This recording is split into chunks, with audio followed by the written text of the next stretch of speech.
मैं बहुत ज़्यादा परेशान हो चुका था और मेरे दोस्त मेरा चेहरा पढ़ चुके थे।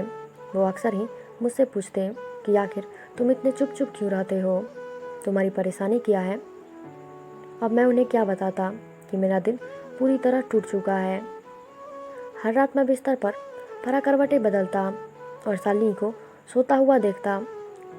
कभी कभी मेरे अंदर की बेचैनी मुझे किसी गुस्ताखी पर मजबूर कर देती और शालिनी जारों कतार रोने लग जाती। सबसे अच्छी बात तो यह थी कि उसका रवैया मेरे घर वालों के साथ बहुत ही अच्छा था। शालिनी ने पूरा घर संभाल लिया था। मेरी माँ तो उसकी तारीफ़ें करते नहीं थकती थी। मेरे बहन और मेरे भाई हर वक्त भाभी के गुण गाते। कभी कभी उसकी मौसी का बेटा मेरे घर आ जाया करता तो वो दोनों ड्राइंग रूम में बैठकर घंटों घंटों बातें करते। और कभी कभी रात में जब उसका फ़ोन आता तो मेरे पूछने पर कहती कि कमरे में सिग्नल नहीं आता, इसलिए बात करने के लिए मुझे छत पर जाना पड़ता है। अजीत शालिनी के चचेरे मौसे का बेटा था। रिश्ते में वो उसका मौसेरा भाई लगता था, पर उन दोनों की नज़दीकियाँ कभी कभी मुझे उसके रिश्ते पर शक करने के लिए मजबूर कर देती। लेकिन ऐसी कोई ठोस वजह नहीं थी कि मैं अपनी पत्नी पर कोई गलत इल्ज़ाम लगाता। वक्त तेज़ी से गुजर रहे थे और हमारी शादी को 1 साल होने वाला था, लेकिन अभी तक हम दोनों में दरमियान कोई भी रिश्ता नहीं था। दुनिया की नज़रों में हम पति पत्नी तो ज़रूर थे, पर हम दोनों के बीच दूरियों से तो सिर्फ हम दोनों ही वाकिफ़ थे। अगर शालिनी मेरी मोहब्बत ना होती तो शायद मैं अभी तक अपने माँ पापा को सारी हरकतें बता देता। लेकिन मैंने उससे पसंद की शादी की थी और मैं इस रिश्ते को हर कीमत पर निभाना चाहता था। अगले 1-2 दिनों में मेरी शादी का सालगिरह आने वाला था। शादी के सालगिरह वाले दिन मैंने अपने दोस्त के फार्म हाउस को पूरी तरह सजा दिया था और सोच लिया था कि आज की रात तो हर हाल में शालिनी को पाकर रहूँगा, क्योंकि मैं जानता था कि घर में मेरी ख्वाहिश पूरी नहीं हो सकती। इसलिए मैंने अपने माँ पापा को पहले ही बता दिया था कि मैं शालिनी को सरप्राइज़ देना चाहता हूँ और आज की रात हम अपने दोस्त के फार्म हाउस पर ही गुजारेंगे। उसे लेकर मैं फार्म हाउस पर निकल गया, जो शहर के बाहर था।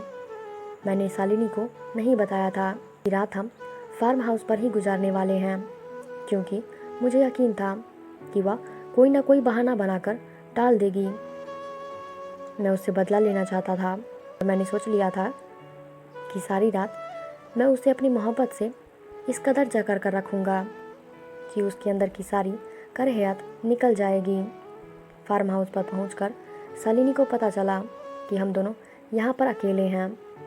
जब उसे पता चला कि हमारे घर वाले नहीं आएंगे तो यह जानकर वो गुस्से में कहने लगी कि हम शहर से इतनी दूर अकेले यहाँ पर क्या करेंगे, अभी और इसी वक्त घर चलिए।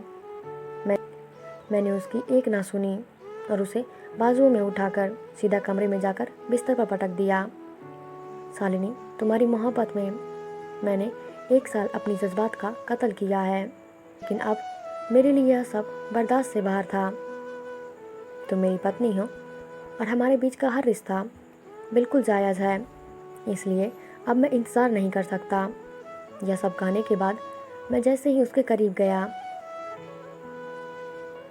तो वो मुझे धक्का देकर बेड पर खड़ी हो गई और फूट फूट कर रोने लगी और रोते हुए उसने कहा वो किसी और से मोहब्बत करती है और मोहब्बत ही नहीं, अपने माता पिता से छुपकर उससे शादी कर ली है। शालिनी की यह बात सुनकर मेरे कदमों तले ज़मीन निकल गई। यह कैसा सच था जो मुझे शादी के 1 साल बाद पता चला। वह मेरी नहीं बल्कि किसी और की पत्नी है। यह बात मैं किसी तरह भी बर्दाश्त नहीं कर सकता था। मैंने शालिनी को बालों से पकड़ा और उससे कहा कि अब तमाशा बहुत हो चुका, सारी सच्चाई सच सच बताओ। मेरे पूछने पर शालिनी ने मुझे जो कुछ भी बताया, मेरे होश उड़ गए। शालिनी ने जिस लड़के से शादी की थी उसका नाम सूरज था। सूरज शालिनी के मौसे के बेटे अजीत का दोस्त था। अजीत ने ही सूरज और शालिनी को मिलाया था और इन दोनों की मोहब्बत 3 साल तक परवान चलती रही। शालिनी ने अपने और सूरज के रिश्ते के बारे में अपने घर वालों को नहीं बताया था, पर उसके घर वाले शालिनी की शादी सूरज से करने को राज़ी नहीं हुए। इसलिए इन दोनों ने चुपके से शादी कर ली थी।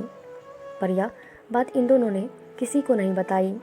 सूरज शालिनी को बस यही तसल्ली देता कि जब उसे कोई अच्छी नौकरी मिल जाएगी तो वो अपने घर वालों को अपनी शादी का सच बताएगा, और जब घर वाले मान जाएंगे तो वो शालिनी को अपने घर लेकर जाएगा। पर 1-2 साल बाद भी सूरज की नौकरी नहीं लगी और इधर शालिनी के घर वाले शालिनी का रिश्ता ढूंढने लगे थे। इसी बीच मेरे पापा ने शालिनी के पापा से बात की तो वो तुरंत इस रिश्ते के लिए मान गए थे। शालिनी ने डर के मारे अपने घर वालों को अपनी शादी की बात नहीं बताई और ना चाहते हुए भी खामोशी से मुझसे शादी कर ली। जब सूरज को शालिनी की शादी का बात पता चला तो उसने कहा कि तुम अपने पति को कोई भी बहाना करके अपने करीब मत आने देना। मैं कोशिश कर रहा हूँ अपने घर वालों को मनाने की।